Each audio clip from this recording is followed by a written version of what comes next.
Сәлеметсіздер ме, құрметті студенттер? Мен Қазақстан Республикасының ұлттық ғылым академиясының академигі Төлеген Қазезұлы Раисов атындағы молекулалық биология және медициналық генетика кафедрасының аға оқытушысы Ибраева Гүлжан Рахимжанқызы сіздерге тұқым қуалаушылық және тіндер комитетінің бірінші модулі бойынша жалпы генетика модулі бойынша аллельді және аллельді емес гендердің әрекеттесу түрлері тақырыбына дәріс ұсынамын. Аллельді гендер хромосоманың белгілі бір локусында орналасатын геннің қарама-қарсы формаларының бірі, немесе геннің сипаты немесе күйі. Мысалы, геннің сипаты бойынша доминантты аллель және рецессивті аллель болады. Аллельді гендер гомологты хромосомалардың бірдей локустарында орналасқан гендер әрекеттесіп бір белгіні жарыққа шығарады. Аллельді емес гендер гомологты хромосомалардың әртүрлі локустарында орналасады, немесе гомологты хромосомалардың әртүрлі локустарында орналасады, немесе гомологты емес хромосомалардың түрлі локустарында орналасып, өзара әрекеттесіп, белгілі бір белгіні жарыққа шығарады. Мысалы, доминантты және рецессивті А аллельдері өзара аллельді гендер болып табылса, доминантты А және доминантты Б гендері немесе доминантты F және доминантты G гендері өзара бір-біріне аллельді емес гендер болып табылады. Аллельді және аллельді емес гендердің сипаттарын салыстыратын болсақ, аллельді гендер қарама-қарсы белгілердің көрінуіне жауап береді, гомологты хромосомалардың сәйкес локустарында орналасады, өзара тіркесуі мүмкін емес және латын әліпбиінің бір әрпімен белгіленеді. Аллельді емес гендер қарама-қарсы емес белгілердің көрінуіне жауап береді, бір хромосомада сәйкес емес локустарда орналасады, немесе гомологты хромосомалардың әртүрлі локустарында орналасады, немесе гомологты хромосомалардың түрлі локустарында орналасады. Олар өзара тіркесуі және тіркеспеуі де мүмкін. Ерекшеліктері латын алфавитінің әртүрлі әріптерімен немесе бірдей әріптің индекстерімен таңбаланады. Мысалы, А1, А2, А3, А4 және тағы сол сияқты. Гендегі ақпарат бойынша ақпараттық РНК-да жазылған генетикалық материалға сәйкес нақты ақуыздар синтезделеді. Яғни, түрлі гендер өзара әрекеттесіп, бір белгінің жарыққа шығуын қамтамасыз етеді. Аллельді гендердің және аллельді емес гендердің орналасу сызбасы. Аллельді гендер гомологты хромосомалардың бірдей, яғни сәйкес локустарында орналасқан. Аллельді емес гендер олар гомологты хромосомалардың түрлі локустарында немесе өзара гомологты емес хромосомалардың локустарында орналасады. Гендердің әрекеттесуі екі топқа жіктеледі. Аллельді гендер және аллельді емес гендер болып жіктеледі. Аллельді гендердің әрекеттесу түрлері толық доминанттылық, толымсыз доминанттылық, аса жоғары немесе тыс доминанттылық және кодоминанттылық. Аллельді емес гендердің әрекеттесу түрлері комплементарлық, эпистаз, полимерия және плеотропия. Толық доминанттылықты талдайтын болсақ, толық доминанттылықта доминантты гомозиготалы және рецессивті гомозиготалы ойсыптар өзара будандасқан кезде олардың гетерозиготалы ұрпақтарында геннің бір аллелі екінші аллельді толығымен басып тастап, өзара әрекеттесіп тұрған екі ферменттің бірі әлдеқайда басым болады. Яғни бұл жағдайда доминантты аллель рецессивті аллельді басып тұр. Сондықтан бірінші ұрпақтар генотип бойынша да және фенотип бойынша да бірдей болып жарыққа шығады. Мысалдағыдай, бұршақтың сары тұқымының жарыққа шығуы, тегіс пішінінің жарыққа шығуы, немесе адамның оңқайлығы, адамның қара көзділігі сияқты белгілерді алуымызға болады. Толымсыз доминанттылықта доминантты және рецессивті аллельдер бойынша гомозиготалы особьтар өзара будандасқан кезде олардың гетерозиготалы ұрпақтарында ата-анасына ұқсамайтын жаңа белгінің жарыққа шығуы байқалады. яғни ұрпақтың генотипі гетерозиготалы, жарыққа шыққан фенотиптағы белгісі ата-анасындағыдай белгі болмайды, жаңа белгі жарыққа шығады. Адамда бұл шаштың пішіні, мысалы, шаштары бұйра және тегіс адамдар некелесетін болса, ұрпақтарында шашы толқынды болып көрінеді. Фенилкетонурия белгісін алсақ болады. Фенил аланин гидроксилаза ферменті синтезделетін дені сау адаммен осы фермент синтезделмейтін науқас адамдар некелесетін болса, олардың гетерозиготалы ұрпағында ферменттің белсенділігі орташа мөлшерде болады. Яғни ата-анасындағыдай емес аралық белгі жарыққа шығады. Ажырау 1-ден 2-ге, 2-нің 1-ге қатынасындай көрінеді. Кодоминанттылық. AB0 жүйесі бойынша қан топтарының тұқым қуалауында 4-ші қан тобының жарыққа шығуы кодоминанттылық заңдылығы бойынша жүзеге асады. Доминантты А аллелі 2-ші қан тобын жарыққа шығарады, доминантты Б аллелі 3-ші қан тобын жарыққа шығарады.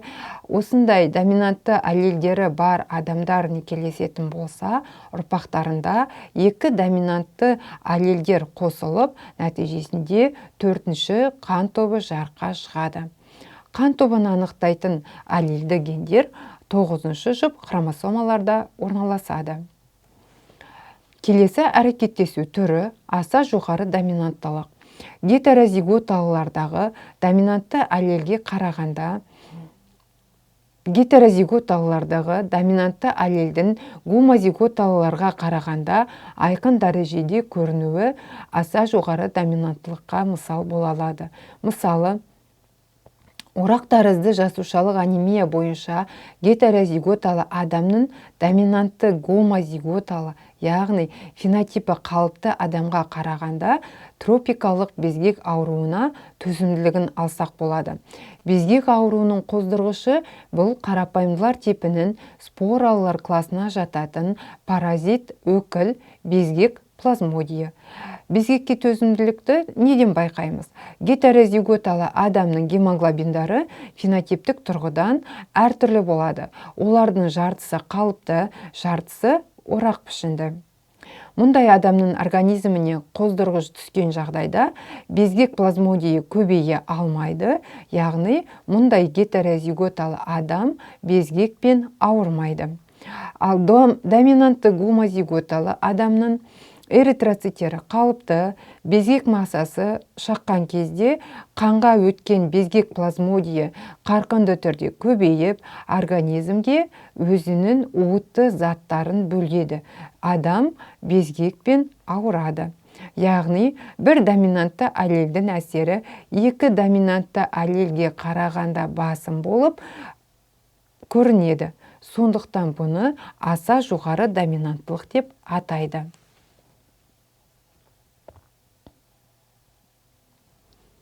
Аллельді емес гендердің әрекеттесу түрлеріне келсек, комплементарлық. Комплементарлық дегеніміз бұл әртүрлі жұптағы 2 доминантты аллельдердің бірігіп, жаңа белгіні жарыққа шығаруы немесе жаңа белгінің көрінуі. Комплементарлық бірнеше аллельді гендер өзара әрекеттеседі, бір белгіні жарыққа шығарады. Мысалы, адамда қалыпты есту комплементарлық жолымен тұқым қуалайды. Бір доминантты ген ішкі ерімнің қалыпты жетілуін, екінші доминантты ген есту нервінің қалыпты дамуын жарыққа шығарады. Осы 2 доминантты геннің екеуі де адамның генотипінде болса, ондай адам қалыпты естиді. Егер доминантты геннің бірі болмаса, ерім түтігі жетіліп, есту нервісі дамымаса, немесе керісінше есту нервісі дамып, ерім түтігі жетілмейтін болса, адамда туа біткен саңыраулықтың, яғни тұқым қуалайтын формасы жарыққа шығады. Эпистаз. бір геннің екінші генді басуымен көрінетін аллельді емес гендердің әрекеттесу түрі болып табылады. Басым болған генді эпистаздық ген немесе ингибитор ген деп атаймыз. Көрінбеген басып қалған генді гипостаздық ген деп атаймыз. Эпистаздың екі түрі болады: доминантты эпистаз және рецессивті эпистаз. Доминантты эпистазға мысал ретінде тауық қауырсынының түсінің тұқым қуалауын қарастыратын боламыз. Доминантты гомозиготалы және рецессивті гомозиготалы тауықтарды өзара шағылстыратын болсақ, бірінші ұрпақта дигетерозиготалы тауықтар түстері ақ болып жарыққа шығады. Бірінші ұрпақтағы дигетерозиготалы тауықтарды өзара шағылстыратын болсақ, екінші ұрпақта 13-тен 3-ке қатынасындай ажырау жүреді. Яғни 13 бөлігі эпистазды гені бар тауықтардың барлығы ақ түсті, эпистазды гені жоқ, тек қана гипостаздық гені бар тауықтар, олар 3 бөлігі, олар түрлі түсті болып жарыққа шығады. Рецессивті эпистазда эпистаздық геннің рецессивті аллелі гомозиготалы күйде басқа генді басып тастайды. Рецессивті эпистазға бомбейлік феномен мысал бола алады. Мысал, үнділер отбасында байқалған. Алғаш рет үнділік отбасында AB0 жүйесі бойынша қан топтарының тұқым қуалауының ерекше жолы көрінеді. Әкесінің қан тобы 1, анасының қан тобы 3 болатын отбасында қан тобы 1 дүниеге келген. Қан тобы 1 қыз бала дүниеге келген. Ол қан тобы екінші доминантты А аллелі бар ер адаммен некелеседі. Олардың отбасында 2 қыз дүниеге келген. Бірінің қан тобы 4, екіншісінің қан тобы 1. Бірінші қан тобының жарыққа шығуы генетикалық заңдылықтарға сәйкес, ал осы отбасында дүниеге келген қан тобы 4-ші болатын қыздың дүниеге келуі жұмбақ жағдай. Генетикалық заңдылықтарына сәйкес болмады. Генетиктар осы феноменді зерттей келе бұны осылай түсіндіреді. Қан тобы 4 қыз өзінің генотипіндегі А аллелін әкесінен алды, ал Б аллелін анасынан қабылдаған, бірақ анасының фенотипінде Б аллелі көрінбеген. Себебі оның генотипінде өте сирек кездесетін рецессивті эпистаздық С гені гомозиготалы күйде болып, фенотипте Б аллелінің көрінуін болдырған. Келесі әрекеттесу түрі полимерия. Бірнеше аллельді емес, доминантты гендер әрекеттесіп, бір белгінің дамуына әсер етуін полимерия деп атайды. Осындай гендер полимерлі гендер деп аталады. 1908 жылы Нильсон Эль атты швед ғалымы бидайдың түсінің полимерлі гендер арқылы тұқым қуалайтынын зерттеп дәлелдеген. Экспериментке бидай түсінің анықтайтын 4 доминантты гені бойынша гомозиготалы бидайды 4 рецессивті ген бойынша гомозиготалы бидаймен будандастырған кезде ұрпақтары гетерозиготалы қызыл бидайлар жарыққа шығады. Осы қызыл бидайдың генотипінде 2 доминантты ген және 2 рецессивті ген бар. Бірінші ұрпақтан алынған дигетерозиготалы бидайды өзара будандастыратын болса, қою қызыл, қызыл, қызғылт, ақшыл қызыл және ақ түсті бидайлар алынады. Яғни генотипте неғұрлым доминантты геннің саны басым болса, соғұрлым бидайдың түсі қоюлана береді. Адамда полимерия заңдылығы бойынша тұқым қуалайтын белгілерден адамның терісінің түсін алып қарастырамыз. Адам терісінің түсі 4 полимерлі генмен анықталады. Африкалықтардың генотипінде 4 доминантты ген болады, яғни рецессивті гендері жоқ. Ал европалықтарда керісінше 4 рецессивті ген болады, доминантты гендері жоқ. Яғни африкалықтар доминантты ген бойынша гомозиготалы болса, европалықтар рецессивті ген бойынша гомозиготалы. Қара нәсілді, яғни 4 доминантты гені бар ер адам, европалық 4 рецессивті гені бар әйелмен некелесетін болса, отбасындағы балаларда терісінің түсі гетерозиготалы ұрпақтарда терісінің түсі орташа бояудағы ұрпақтар алынады. Оларды біз мулаттар деп атаймыз. Егер мулаттар некелесетін болса, олардың отбасында шымқай қара түстен бастап ақ түске дейінгі әртүрлі аралық пигменттер жарыққа шығады. Суреттен көріп отырғандарыңыздай, шымқай қара түсті африкалық адамның генотипінде 4 доминантты гені бар. Соңғы суретте тұрған европалық ақ нәсілді әйелдің генотипінде 4 рецессивті гені бар. Олар некелесетін болса, ұрпақтарында дигетерозиготалы, қара торы, мулат балалар жарыққа шығады.